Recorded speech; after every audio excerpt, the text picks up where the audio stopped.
Office শেষে কলিগরা মিলে বাসায় ফেরার পথে আমার গাড়িটি রাস্তায় অ্যাক্সিডেন্ট করে। আমি তাতে জ্ঞান হারাই। যখন জ্ঞান ফিরল তখন আমি নিজেকে হাসপাতালের এক বেডে আবিষ্কার করলাম। পাশে আমার এক বন্ধু বসেছিল, নাম নয়ন। আবির, তুই ঠিক আছিস? আমি তো অনেক টেনশনে পড়ে গেছিলাম। ঠিক আছি। আর তোর মাথায় ব্যান্ডেজ কেন?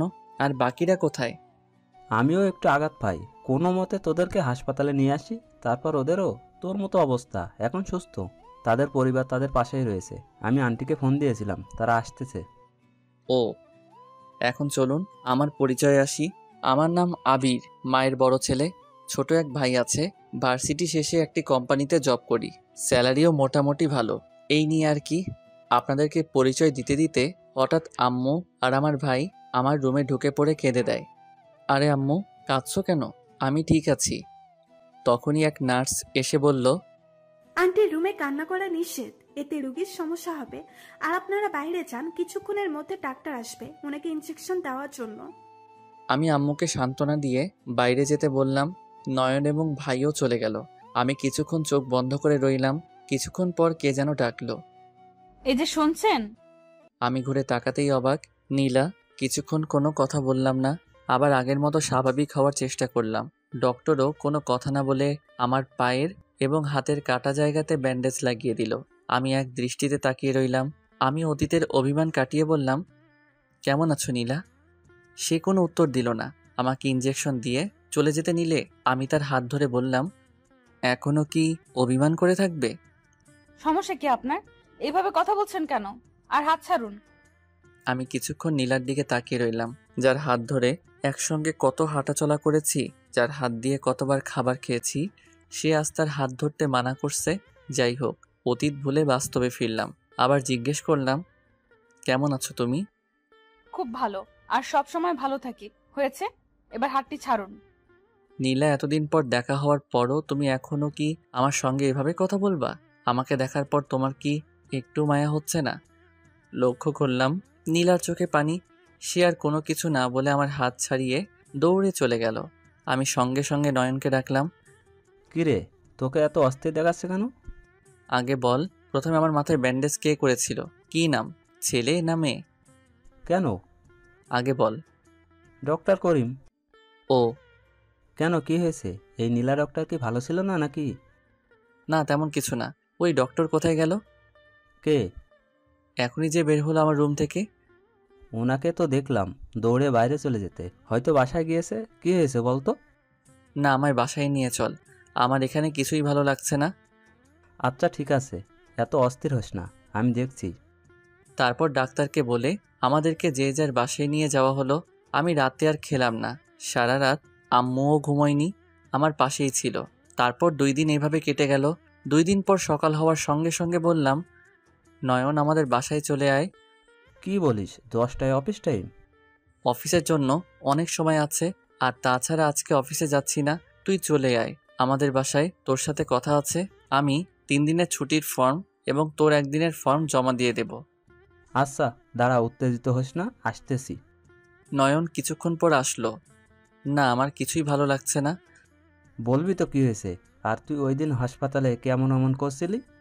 আসলে নীলা আমার প্রাক্তন প্রেমিকা ছিল রে। কি, কোন নীলা? ডক্টর নীলা।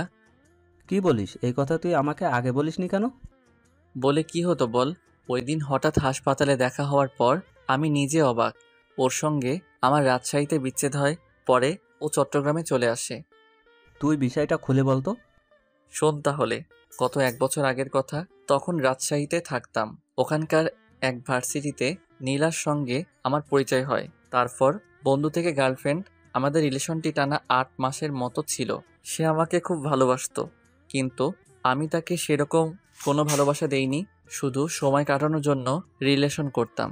আমার জীবনে আরও 2টি মেয়ে ছিল যাদের সঙ্গে আমি রিলেশন করতাম, কিন্তু এই বিষয়টি নীলা জানতো না। পরবর্তীতে সে জানতে পেরে আমাকে কোনো কিছু না বলে ওই শহর থেকে অন্য কোনো শহরে শিফট হয়। বিশ্বাস করো, ও চলে যাওয়ার পর আমি ওকে অনেক মিস করেছি। তখন বুঝতে পারি যে আমি নীলাকে সত্যি ভালোবেসে ফেলেছি। ও চলে যাওয়ার পর ওকে অনেক খুঁজেছি, কিন্তু কোথাও পাইনি। পরে ভার্সিটি শেষ করার পর আমার চাকরি চট্টগ্রামে ওকে হলো। তারপর এই পর্যন্তই। গল্পগুলো বলতে বলতে আমি কেঁদে দিয়েছি। লক্ষ্য করলাম নয়নও কেঁদে দিয়েছে। তুই এগুলো আমাকে আগে বলিসনি কেন? দোস্ত, যে করেই হোক আমাকে ওর চাই চাই। ওর জন্য আমি এতদিন বিয়ে করিনি, কিন্তু আজকে দেখার পর থেকে ও আমার সঙ্গে ঠিকমতো কথা পর্যন্ত বলল না।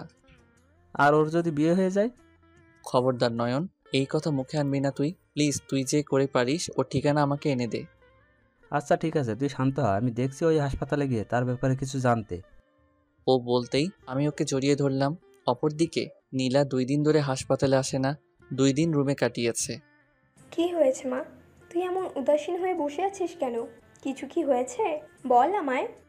না আম্মু, তেমন কিছু না, শুধু মাথা ব্যথা করছিল এই আর কি। আয়, তোর মাথাটা একটু টিপে দেই। না আম্মু, ঠিক আছে। আমি কোনো কথা শুনছি না। আয়। আচ্ছা দাও তাহলে। তোকে একটা কথা বলি, রাগ করবি না তো আবার? না বলো। তুই আমাকে বল তো, তুই কবে বিয়ে করবি? এই বয়সে তুই একা একটা মেয়ে, আমাকে কি ভালো লাগে বল? অনেক বিয়ের প্রপোজাল আসতেছে, কিন্তু তুই না করে দিচ্ছিস কেন বল তো মা? কথাটি শোনার পর নীলার মনটি আরো খারাপ হয়ে গেল। বারবার এখন তার আমার কথাই মনে পড়ছে। তার জন্যই তো সে এতদিন বিয়ে করেনি এবং কাউকে বিয়ে করতেও চায় না। কি হলো, চুপ করে আছিস যে? আম্মু আসলে আমি বিয়ে করতে চাই না। কি বলছিস এসব? তুই মেয়ে, বিয়ে না করে একা কিভাবে থাকবি বল তো? তুই কি পাগল হয়ে গেছিস? দেখ নীলা, তুই যদি কাউকে ভালোবেসে থাকিস তাহলে আমাকে বল। আর যদি সে তোর জীবনে না থাকে, তাহলে তুই কেন একটি ছেলের জন্য নিজের জীবন নষ্ট করবি বল তো মা? কারোর জন্য কারোর জীবন থেমে থাকে না। বলেই আম্মু তার দিকে এবং নীলা তার আম্মুর দিকে কিছুক্ষণ তাকিয়ে রইল। আচ্ছা ঠিক আছে, তুমি যার সঙ্গে আমার বিয়ে ঠিক করবা আমি তাকেই বিয়ে করব। তুই সত্যি বলছিস? কিন্তু আমার মনে হচ্ছে তুই মন থেকে বলছিস না। কেউ থাকলে বল আমায়। আম্মু তুমি যাও তো, আমি বলছি ছেলে দেখো। আচ্ছা ঠিক আছে। আম্মু চলে যাওয়ার পর নীলা চোখের কয়েক ফোঁটা পানি ফেলল। নিজের খুশির জন্য না হলে অন্তত পরিবারের খুশির সাথে বিয়েটা করার জন্য রাজি। অপরদিকে নয়ন হাসপাতালে গিয়ে নীলার সব ডিটেলস এক নার্সকে জিজ্ঞেস করলো। Excuse me, good morning. Good morning. জি বলুন, কি বলবেন? আসলে আমি নীলার সম্বন্ধে জানতে এসেছি। প্রথমে নার্স বলতে রাজি না হলেও জোরাজোরি করাতে নীলার অ্যাড্রেস বলে দেয়। নীলা কত মাস আগে এখানে জব নিয়েছে বলতে পারবেন কি? জি, প্রায় 10 মাস। ওকে, আপনাকে অসংখ্য ধন্যবাদ। আমি বসে আছি আর নীলার কথা ভাবছি। তার অভিমানগুলো সত্যি অনেক বেশি। আমি কেন নীলাকে আগে চিনতে পারিনি? কেন? আমার ভুলের কারণেই সে আজ আমার থেকে দূরে। তখনই দোষ পেয়ে গেছি নীলা সব ইনফরমেশন। বলিস কি? ওকে খুশিতে জড়িয়ে ধরলাম। আরে ছাড়, আর আদর করা লাগবে না, আগে শোন। তারপর নয়নের কাছ থেকে নীলার ঠিকানা এবং ও হাসপাতালে কবে জব নিয়েছে সেটা শুনলাম। কিন্তু দোস্ত, আমার একটা খটকা লাগছে। কি আবার? আমি শুনতে ভুলে গেছি যে ওর বিয়ে হয়েছে কি হয়নি। যদি ওর বিয়ে হয়ে যায়? তুই আবার এই কথা বলছিস? আমার বিশ্বাস যে নীলা এখনো বিয়ে করেনি। এখন তাড়াতাড়ি চল, ওদের বাসায় যাই। যেই বলা সেই কাজ। আমি উঠে ফ্রেশ হয়ে খেয়ে সকাল 11টার দিকে রওনা হলাম নীলার বাসার উদ্দেশ্যে। হয়তো ও এই সময় বাসায় নেই, নির্ঘাত হাসপাতালে। আগে শুনেছিলাম নীলার আম্মুর সঙ্গে ও একাই থাকে। আমরা দুইজন সিএনজি করে ঠিকানা অনুযায়ী পৌঁছে গেলাম। এই যে চাচা, বাসায় কি কেউ আছে? জি না, খালাম মার্কেটে গেছে। কখন আসবে বলতে পারেন কি? ঠিক জানি না। ও আচ্ছা ঠিক আছে, ধন্যবাদ আপনাকে। বলেই নয়ন আর আমি সেখান থেকে চলে আসি। এখন কি করি? নয়ন চল, হাসপাতালে যাব। দুইজন হাসপাতালে গেলাম। এক নার্সকে ডেকে জিজ্ঞেস করলাম, এই যে নার্স, ডক্টর নীলা কি হাসপাতালে আছে?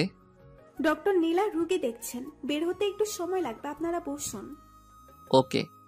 দেখে যদি তোকে ইগনোর করে তাহলে কি করবি? ইগনোর করাটাই স্বাভাবিক। দেখি দেখা করে, কাজ না হলে সোজা নীলার আরও কাছে যাব বিকেলের দিকে। আমরা কথা বলতে বলতে নীলা আইসিইউ থেকে বেরিয়ে আসলো। আমাকে দেখা মাত্রই দাঁড়িয়ে কিছুক্ষণ চেয়ে রইল। তারপর হন হন করে তার কেবিনের দিকে হাঁটা ধরলে আমি তার কেবিনের সামনেই হাতটা ধরে ফেলি। এটা দেখে নয়ন সেখান থেকে চলে যায়। দাঁড়াও নীলা, আমার কিছু কথা আছে তোমার সাথে। আমার হাত ছাড়ুন। না, ছাড়বো না, আগে আমার কথা শুনতে হবে। আমার হাত ছাড়ুন বলছি, না হলে খারাপ হয়ে যাবে কিন্তু। আমি আপনার কোনো কথা শুনতে চাই না। না, তোমাকে শুনতে হবে। আমি যে তোমাকে এখনো ভালোবাসি নীলা। আমি বলতেই ঠাস ঠাস করে নীলা আমার গালে চড় বসিয়ে দিল। কেন? আজ মনে পড়লো আমার কথা? তোর জন্য, শুধু তোর জন্য আমি আজ। বলতে চেয়েও বলল না নীলা। হনহন করে নিজের কেবিনে চলে গিয়ে দরজা বন্ধ করে দিল। সবাই আমার দিকে অসহায় দৃষ্টিতে তাকিয়ে আছে। আমি মাথা নিচু করে বাইরে চলে আসলাম। নীলা আমাকে এভাবে সবার সামনে অপমান করতে পারলো? কি এমন বলেছিলাম আমি? জানি তার হাত ধরার অধিকার আমার নেই, কিন্তু অন্তত আমার কথাটুকু শুনতে পারতো। বাইরে আসতেই নয়নকে দেখতে পেলাম। কিরে, তোর মুখ এত ভারী কেন? কিছু কি হয়েছে? তারপর ওকে সব খুলে বললাম। শুনেই নয়ন রেগে বলল, কি? ওই মেয়ের এত বড় সাহস? তুই দাঁড়া, আমি আসতেছি। ওকে থামিয়ে দিয়ে বললাম, না দোস্ত, যাস না প্লিজ। কিছুক্ষণ নীরবতা কাটিয়ে আমরা বাসায় চলে গেলাম। ওইদিকে নীলা নিজের কেবিনে ঢুকে টেবিলে মাথা নিচু করে কাঁদছে। পাশে দাঁড়িয়ে থাকা নার্স তাকে সান্ত্বনা দিচ্ছে। মনটা ভীষণ খারাপ। নীলার এমন ব্যবহারে সত্যি বড়ই অবাক আমি। আগে রিলেশনে থাকার সময় কখনো নীলা আমার সঙ্গে এমন উঁচু গলায় কথা বলার সাহস পর্যন্ত পাইনি, কিন্তু আজ সে আমাকে গালে চড় বসিয়ে দিল। কিন্তু সে কি এমন বলতে চেয়েছিল যা সে বলতে চেয়েও বলল না? আমার এসব ভাবতে ভাবতে চোখের কোণায় জল এসে গেল। ভাবলাম, না আর না, আমি কখনোই আর ওর সামনে যাব না। তখনই নয়নের ফোন ধরতেই, কিরে, কি করছিস? এই তো শুয়ে আছি। তুই না আজকে নীলাদের বাসায় যেতে চেয়েছিলি? না রে, আমি আর এসব বিষয়ে জড়াতে চাই না। এত তাড়াতাড়ি হার মেনে নিলি? এই, তুই আবির, একটা সামান্য মেয়ের কাছে হেরে যাস? বন্ধু, নিজের মাঝে বিশ্বাস রাখতে শেখ, বুঝলি? তুই যদি একবার নীলাকে হারিয়ে ফেলিস তাহলে সে সারা জীবনের জন্য অন্য কারো হয়ে যাবে। জীবন একটাই, বুঝছিস? নয়নের এসব কথা শুনে নিজের প্রতি একটা ফিলিংস পাচ্ছি এখন। নয়ন বলে উঠল, আর তাছাড়া আমি কিছুক্ষণ আগে তার এক কলিংয়ের মাঝে জানতে পারলাম যে নীলার এখনো বিয়ে হয়নি এবং তোকে গালে চড় মারার পর তার কেবিনে গিয়ে কান্না করেছিল। এইটা কথা শোনার পরে আমি লাফিয়ে উঠি।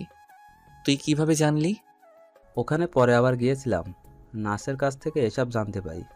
নয়ন, তুই রেডি হয়ে বাইরে আয়, আমরা তাদের বাসায় যাব তার আম্মুর সঙ্গে কথা বলতে।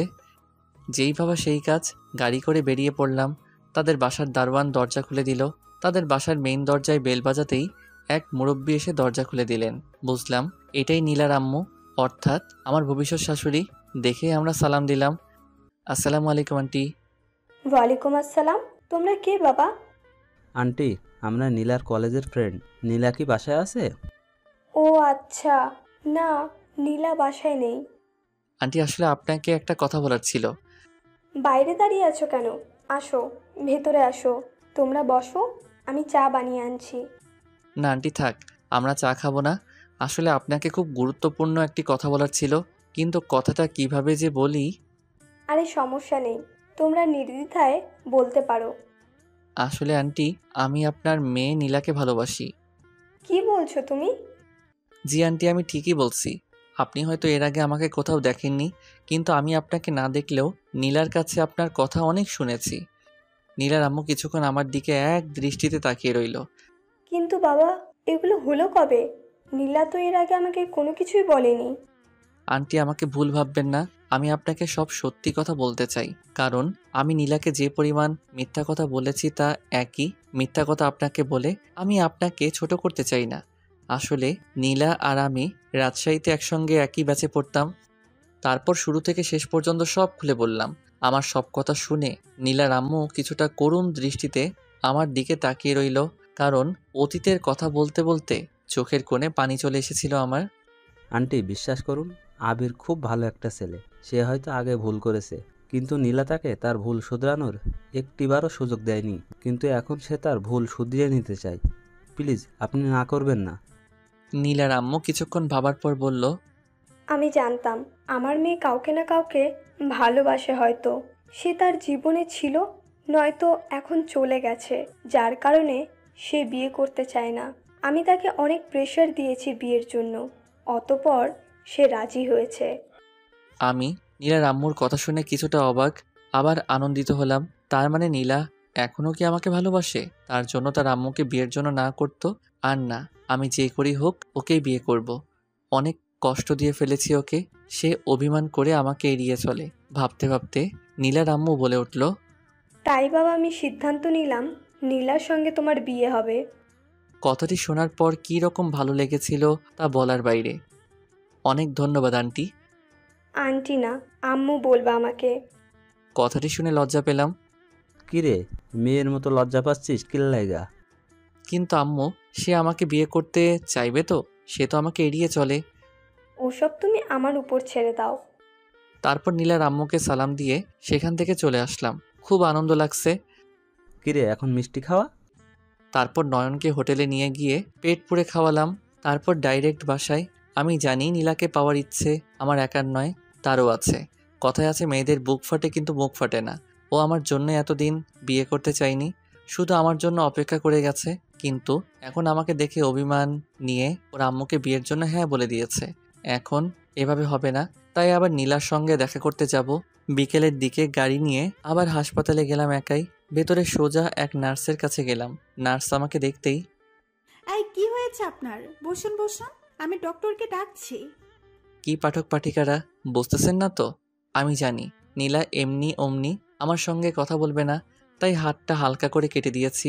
হয়তো এটা পাগলামি। নার্স সঙ্গে সঙ্গে আমাকে নীলার কেবিনে নিয়ে গেল। আমাকে নীলা এমন অবস্থায় দেখে কিছুটা অবাক, আবার কিছুটা ভয়ও পেয়ে গেল। আমি নীলার দিকে এক দৃষ্টিতে তাকিয়ে আছি। জানি নীলা এখান থেকে চলে যেতে চাচ্ছে, কিন্তু যেতে পারছে না, কেননা এটা তার কর্তব্য। নীলা আমার হাতে ব্যান্ডেজ লাগিয়ে দিচ্ছে আর চোখে আমার দিকে তাকাচ্ছে।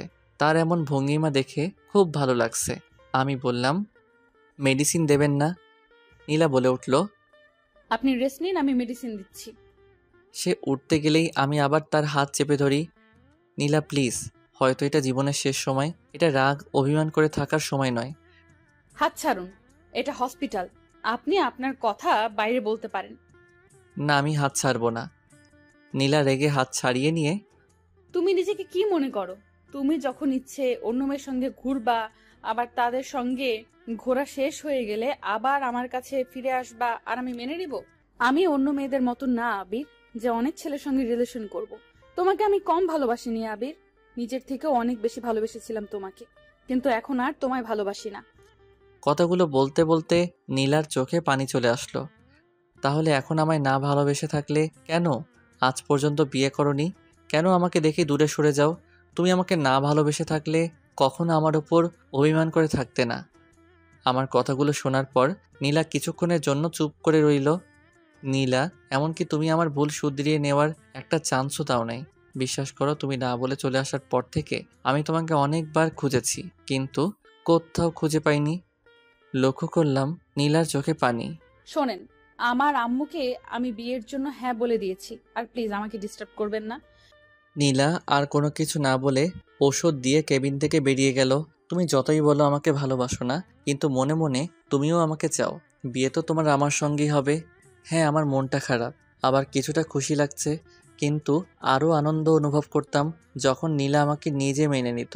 তারপর আমি হাসপাতাল থেকে বাসায় চলে আসি। ওদিকে নীলা হাসপাতাল থেকে সোজা তার বাসায় চলে যায়। কি রে, কখন আসলি? এই তো আম্মু, এই মাত্র। বলেই নীলা রুমে চলে গেল। নীলার আম্মু তার পিছু তার রুমে গিয়ে, কি রে মা, কিছু কি হয়েছে? তোকে এমন দেখাচ্ছে কেন? মনে হচ্ছে কিছুক্ষণ আগে কান্না করেছিস। না আম্মু, কিছু না। ও এমনি আসার সময় চোখে বালি পড়েছিল, তাই হয়তো মনে হচ্ছে তোমার। আমার কাছ থেকেও কি সব লুকাবি রে মা? সব খুলে বল আমাকে, কি হয়েছে? বলছি তো আম্মু, কিছু হয়নি। আচ্ছা ঠিক আছে, তুই ফ্রেশ হয়ে নে, আমি খাবার দিচ্ছি। আর তোর সঙ্গে কথা ছিল তোর বিয়ে নিয়ে। এ কথা শোনার পর নীলার মনটি আবার খারাপ হয়ে গেল। তারপর নীলা ফ্রেশ হয়ে খাবার খাওয়া হয়ে গেলে নীলার আম্মু বলল, মা, আমি তোর বিয়ের জন্য এক ছেলেকে দেখেছি। ছেলে প্রাইভেটে জব করে, তার পরিবারে তার মা আছে। কালকে ছেলের মা তোকে দেখতে আসবে। আর সব থেকে বড় কথা, ছেলেটা তোর সমবয়সী ছেলে। কথাগুলো শুনে নীলার চোখে পানি চলে আসলো। নীলার আম্মু কিছুটা বুঝতে পারলো, কিন্তু কিছু বলল না। এই নে, দেখ ছেলের ছবি। ছেলে দেখতে কেমন? না মা, আমি দেখবো না। তোমার ছেলে পছন্দ হয়েছে, এটাই অনেক। আমি এই বিয়েতে রাজি। কথাটা বলে নীলা দৌড়ে নিজের রুমে চলে গেল। অপরদিকে আমি শুয়ে শুয়ে ভাবছি, আজকে থেকে অফিসের ছুটি শেষ, আগামীকাল থেকে আবার অফিসে যেতে হবে। চাকরি জীবনটা বড়ই অদ্ভুত, কোনো স্বাধীনতা নেই, আবার জীবনের শুরু থেকে পড়াশোনা, তারপর ইন্টার, অনার্স, মাস্টার্স পড়াশোনা শেষ করি, আবার চাকরি খোঁজা, চাকরি পাওয়ার পর ব্যস্ততা, এর মাঝেই ভালোবাসার মানুষটিকে সময় দেওয়া। কতই না কষ্ট এই জীবনে। ছেলেদের জীবনটা যুদ্ধের থেকে কি আর কম? নীলা যদি আমার এগুলো বুঝতো তাহলে কখনোই আমাকে এড়িয়ে চলতো না। শুধু নীলা কেন, যে কেউ তার ভালোবাসার মানুষটাকে ভালোবেসে কাছে থাকতো। এসব ভাবতে ভাবতে ঘুমিয়ে গেলাম। সকাল হতেই নয়নের ফোন। হ্যালো, কি হয়েছে বল। আজকে অফিস আছে, মনে আছে তো? হ্যাঁ মনে আছে, এখন ঘুমাতে দে, আরও একটু ঘুমাই বলেই ফোনটা কেটে দিলাম। আবার কে যেন ফোন করলো। ফোনটা হাতে নিয়ে দেখে আননোন নাম্বার। ফোন রিসিভ করতেই হ্যালো আবির, আমি নীলার আম্মু বলছি। কথাটা শোনার পর লাফ দিয়ে বসে পড়লাম। আসসালামু আলাইকুম আন্টি, কেমন আছেন? ওয়ালাইকুম আসসালাম। আলহামদুলিল্লাহ ভালো আছি, কিন্তু আমি তোমাকে কি বলে ডাকতে বলেছিলাম তা ভুলে গেলে কি? সরি হবু শাশুড়ি আম্মু, আমি ভুলে গেছিলাম। হুম, মনে থাকে যেন। আর তোমাকে একটি সুখবর দিতে চাই। সুখবরের কথা শুনে কেন জানি নাচ দিতে ইচ্ছে করছে। যাক, আগে শুনি তারপর। জি শাশুড়ি আম্মু, বলুন। নীলা বিয়ের জন্য রাজি হয়েছে, কিন্তু বাবা ও ছবি দেখলো না। আমার ছবি আপনি কোথায় পেলেন? আমি জানি নীলা ছবি দেখবে না, তাই অন্য একটা চিঠির মতো কাগজ দেখিয়েছিলাম, যার ভেতরে কোনো ছবি ছিল না। যদি সে পরে বুঝতে না পারে যে আমি সব জেনে বিয়ে দিচ্ছি। শাশুড়ি আম্মু, সে যদি ছবি না দেখে তাহলে তো সে বিয়েটা মন থেকে করছে না। আমি জানি বাবা, গতকাল বিয়ের কথা বলতেই নীলার চোখে জল দেখেছিলাম আমি। কিন্তু দেখবা, বিয়ের পর সব ঠিক হয়ে যাবে। আর শোনো, তুমি তোমার আম্মুকে আজ বিকেলে আমাদের বাসায় পাঠিয়ে দিও। নীলাকে আজকে বাসায় থাকতে বলেছি, আর তুমি আসলে হয়তো ও বিয়েতে না করে বসবে। ওকে ঠিক আছে শাশুড়ি আম্মু। কথাটি শোনার পর খুশি লাগছে, আবার মনটাও ভীষণ খারাপ। এই ভেবে যে বিয়ের পর নীলার রিয়াকশন দেখতে কেমন হবে। বিয়ে করে আমাকে দেখার পর ও কি বিয়েটা মেনে নিবে?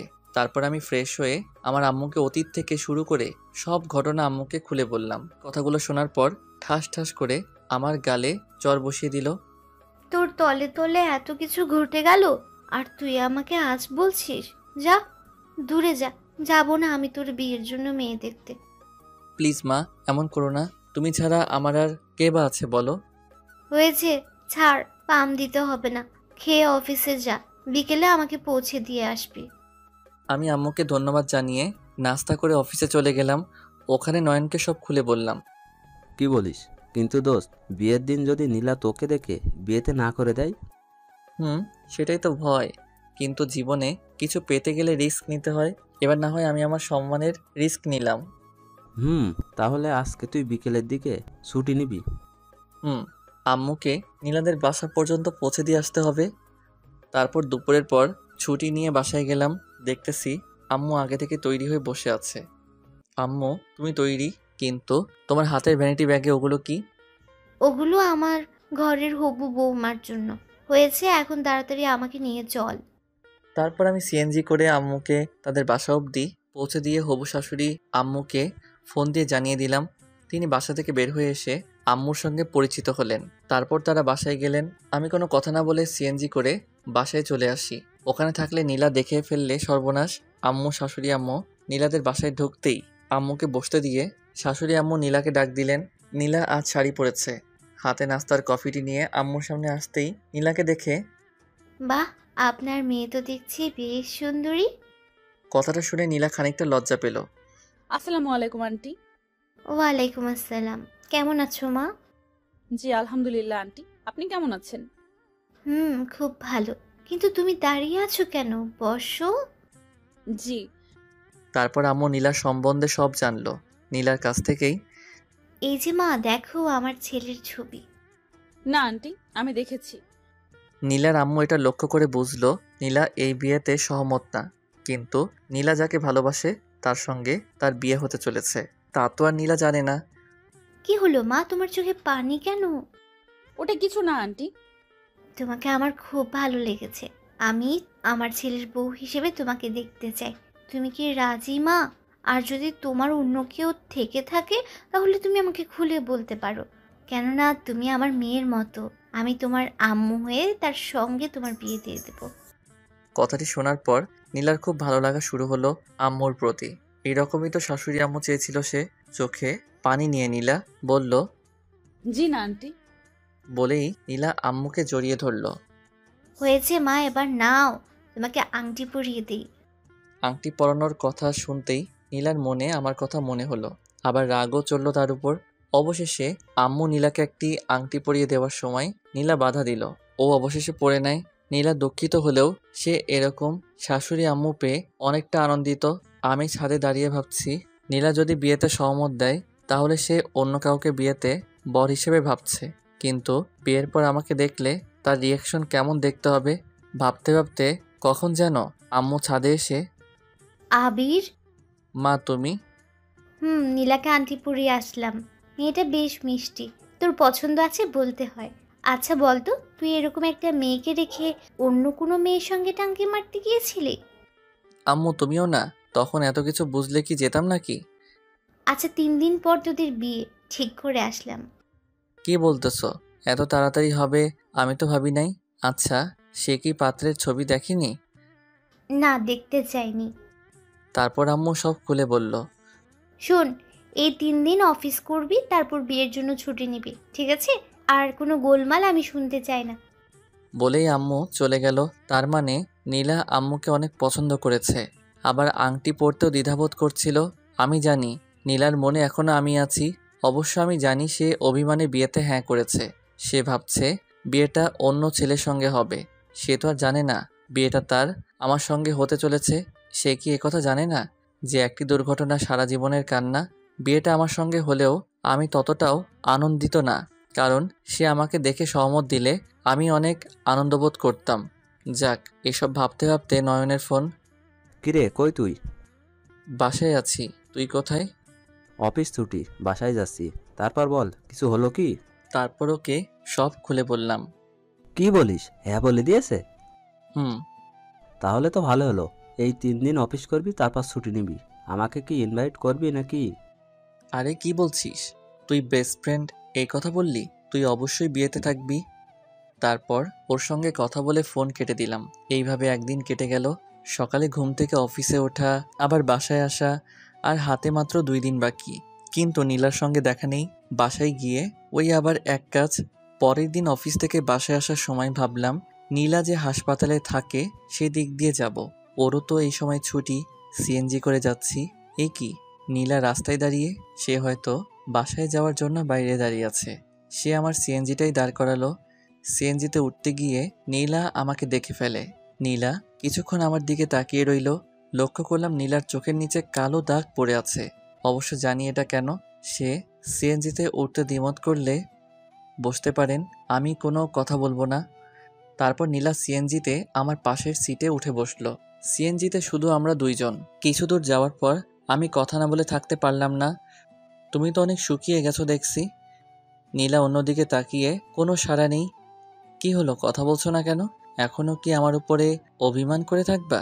নীলা, আমি আগেও বলেছি এটা অভিমান করে থাকার সময় নয়, বরং এটা। বলতে না বলতেই, প্লিজ, আমি আপনার কোনো কথা শুনতে চাই না। আর শুনুন, আমার বিয়ে ঠিক হয়ে গেছে, এখন আমি অন্য কারোর। সো প্লিজ এইভাবে আমাকে ডিস্টার্ব করবেন না। কথাটি শুনেই চোখের জল বেরিয়ে আসলো, কিন্তু সেটা প্রকাশ করলাম না। নীলা, তোমার হাতগুলো কি আর একবার ধরতে পারি? নীলা কোনো কিছু না বলে বলল, ড্রাইভার, গাড়ি থামান। আর আমার বাসায় এসে পড়েছি। আর হ্যাঁ, আপনাকে দাওয়াত রইল বিয়েতে আসার কাল রাতে। বলেই নীলা দৌড়ে চলে গেল। কথাটি কিছুটা কান্না ভেজা চোখ নিয়ে বললেও সেটা বুঝতে না দিলেও আমি বুঝতে পেরেছি নীলা তার বিয়েতে আমাকে ইনভাইট করলো। সে তো আর জানে না বিয়ের বর আমি নিজে। তারপর আমি বাসায় চলে আসি, এসে খেয়ে ঘুমিয়ে যাই। সকাল হতেই আম্মু বলল, কিরে আবির, আর কত ঘুমাবি? ওঠ, আজকে বাদে তোর আগামীকাল বিয়ে। মা আরও একটু ঘুমাতে দাও। ওঠ বলছি। আর শোন, আমরা বিয়ের আয়োজন শুরু করে দিয়েছি। আজকে তোর খালা আর তার মেয়ে আসবে। তারা এসে রাতেই আমরা মেয়ে আনতে যাব। মা, এটা আমার বিয়ে, তোমার একমাত্র ছেলের বিয়ে, আর তুমি কি না কোনো অনুষ্ঠান করবে না? করবো তো, আত্মীয় স্বজনরা আসছে বলে। আর তোর হবু শাশুড়ি আম্মু ফোন করেছিল সকালে, বলল বিয়েতে অনুষ্ঠান হবে এবং তাদের বাসায় অনেক মেহমান। তুই আজকে ছুটি নিয়ে নে। বলেই আম্মু চলে গেল। আমি অফিসে ফোন করে বিয়ের জন্য ছুটি নিলাম। তার সঙ্গে নয়নেরও ছুটির কথা জানিয়ে দিলাম।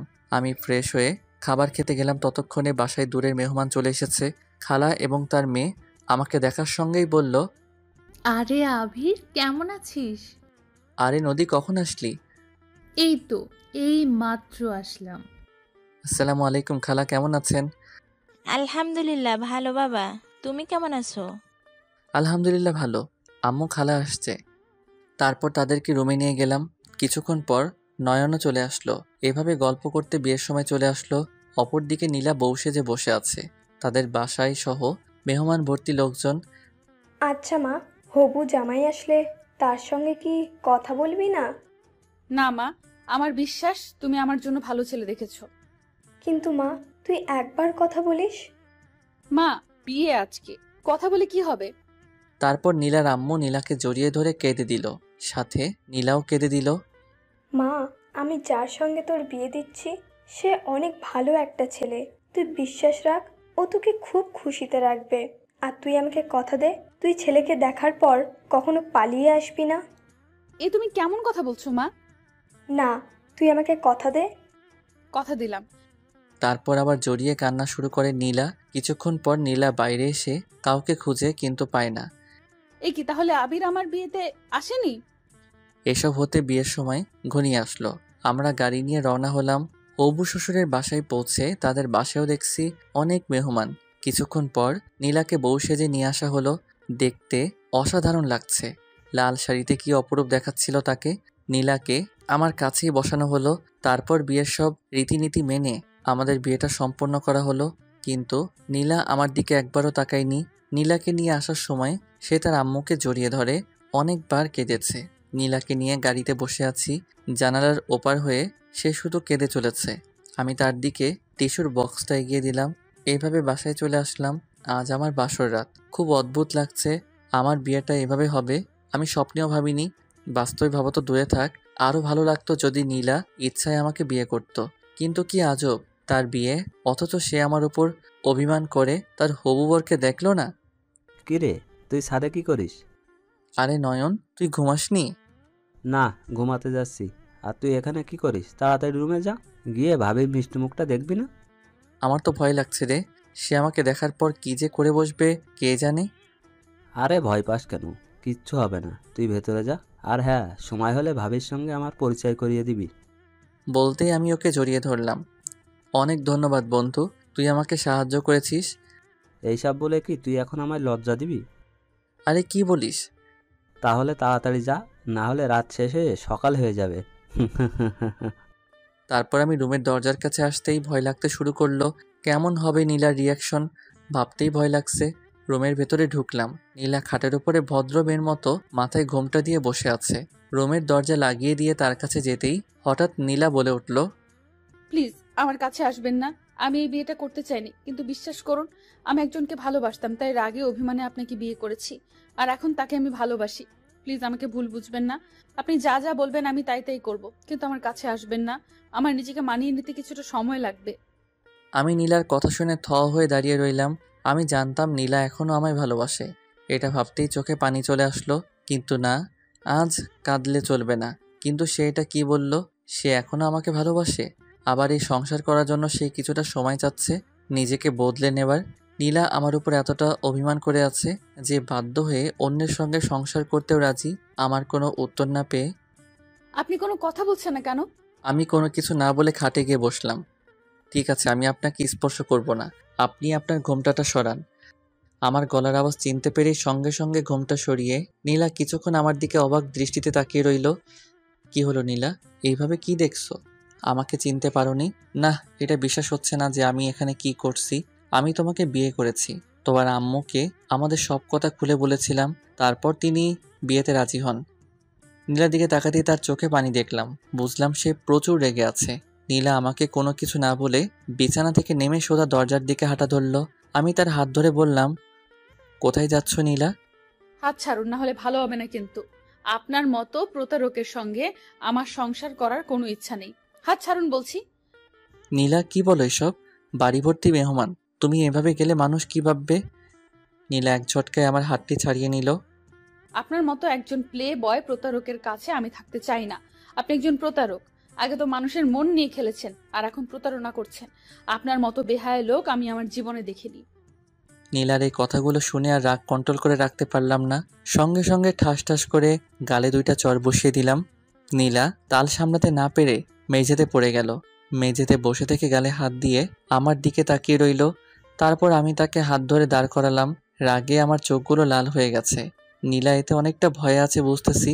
দাঁড়া হয়ে গেলে হাত দিয়ে এখনো আমার দিকে কান্নামাখা মুখ নিয়ে তাকিয়ে আছে। এবার বলো আমি কি ভুল করেছি? কোথায় প্রতারণা করেছি বল? আমি তোকে কোথায় ঠকিয়েছি? হ্যাঁ, আমি আগে প্লে বয় ছিলাম, তা আমি স্বীকার করছি। তোর মন নিয়ে খেলা করেছি, তাও আমি স্বীকার করছি। কিন্তু তার জন্য আমি তোর কাছে অনেকবার ক্ষমা চাইতে এসেছি। কিন্তু তুই করেছিস ক্ষমা? পরে আমি আমার ভুল বুঝতে পেরে তোকে পাগলের মতো খুঁজে বেড়াই, কিন্তু না, কোথাও খুঁজে পাইনি। তুই চলে আসার পর থেকে বুঝতে পারি যে আসলে আমি তোকে কতটা ভালোবাসি। তুই আমার ভুল শুধরানোর কি একটা সুযোগ দিয়েছিলি? লক্ষ্য করলাম নীলা ভয়ে কাঁপছে। আসলে তুমি আমাকে সত্যিকার অর্থে কখনো ভালোবাসোনি নীলা। তুমি যদি আমাকে সত্যিকার অর্থে ভালোবাসতে, কখন আমাকে ছেড়ে অন্য কাউকে বিয়ে তো দূরে থাক, চিন্তাও করতে না। লক্ষ্য করলাম নীলা আমার কথা শুনে ফুপিয়ে ফুপিয়ে কাঁদছে। এখন কাঁদছো কেন? আমার এমন রুড ব্যবহার দেখে, না নিজের ভুল বুঝতে পেরে বলো? নীলা শুধু দাঁড়িয়ে দাঁড়িয়ে কেঁদেই চলেছে। নীলা, আমি তোমাকে কখনো ঠকাইনি, বরং আমাদের সব কথা আমি তোমার আম্মুকে খুলে বলেছিলাম। শোনার পর তিনি এই বিয়েতে রাজি হন। তোমাকে তিনি ছবিও দিয়েছিল দেখতে, কিন্তু তুমি দেখোনি।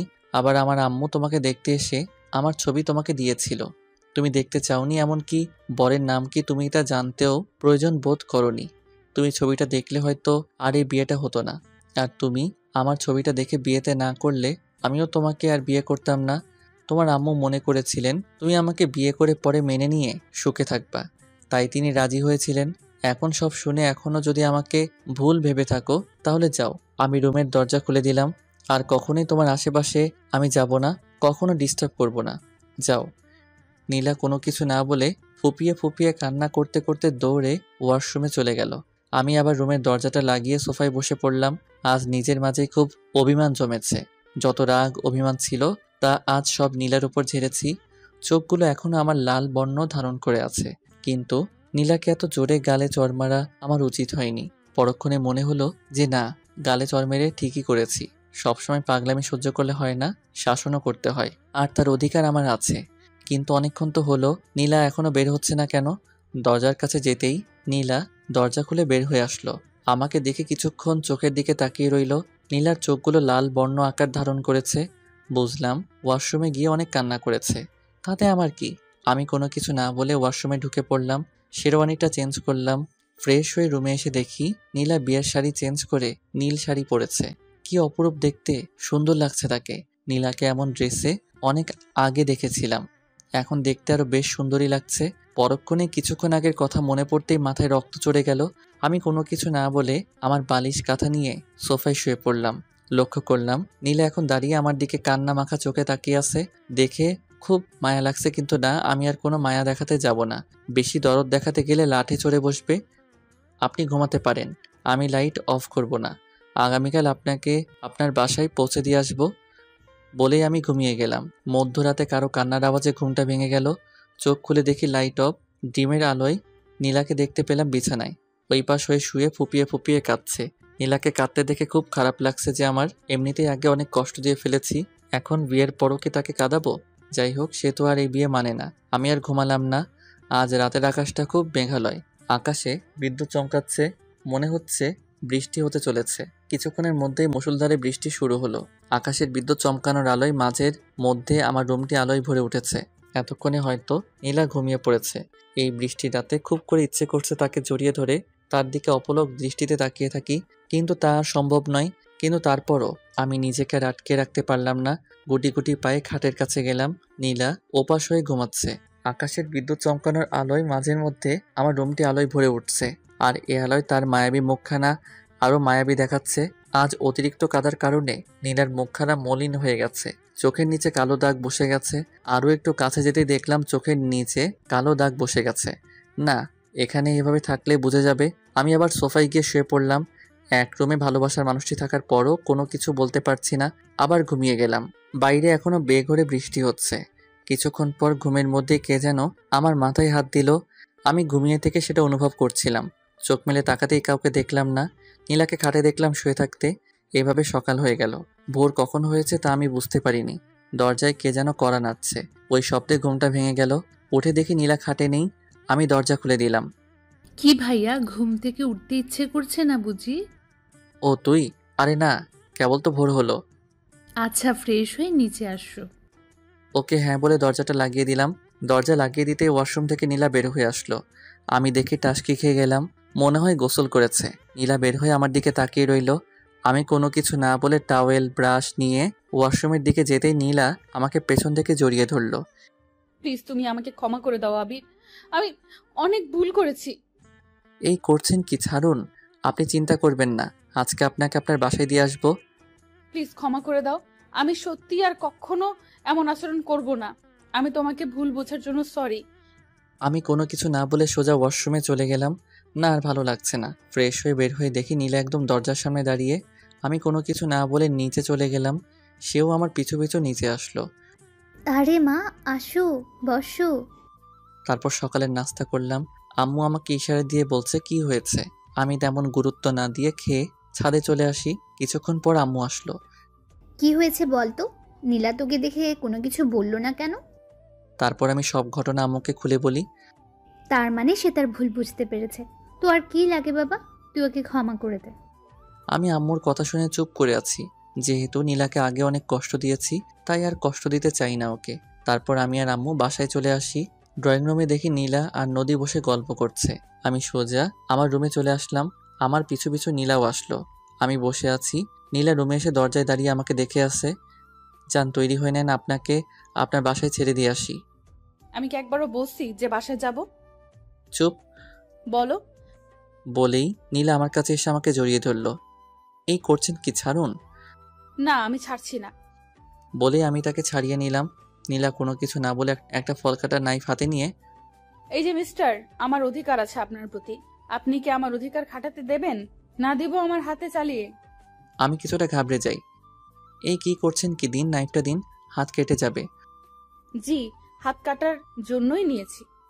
আমি কোনো কিছু না বলে তার থেকে নাইফটা কেড়ে নিতেই আমার হাতটি কাটা যায়। আমার হাতটি কেটে যাওয়া দেখে নীলা ভয়ে কেঁদে দেয়। নীলা দৌড়ে তার ফার্স্ট এইড বক্সটা নিয়ে আসে। আহ, খুব লেগেছে না? আমি তার দিকে তাকিয়ে আছি। কি অসহায়ের মতো নীলা আমায় ভালোবাসে। আর আমি নীলার কান্না শুনে আম্মুর রুমে চলে আসে। কি রে, কি করে হাত কাটলো? তারপর নীলা সব খুলে বলে। এই ঘটনার পর রাতে শাশুড়ি আম্মু খালা বসে অনেক কথা শুনিয়েছে নীলাকে। পরে আমাদের এসব নিয়ে মীমাংসা করে সব ঠিক হয়ে যায়। জি, এবার ক্ষমা করেছো তো? কিন্তু আমাকে গালে চড় মারা সুদে আসলে নেব। আজকে রাতে বুঝবা খেলা কাকে বলে। দেখবো কত পারো। আচ্ছা, কয়টা বাবু নিবা বলো? আমার তো মনে হচ্ছে তুমি কেঁদে দিবা। কথাটা শুনতেই নীলা হেসে দিল। তাই নাকি? দেখি কেমন কে কাকে কাঁদায়। কথাটা শুনে দুইজনে হেসে দিলাম। বলেই নীলাকে জড়িয়ে ধরে খাটে শুয়ে বাকিটা ইতিহাস। এখনো শুনবেন নাকি? ভালো থাকুক এরকম মধুর সম্পর্কের ভালোবাসাগুলি।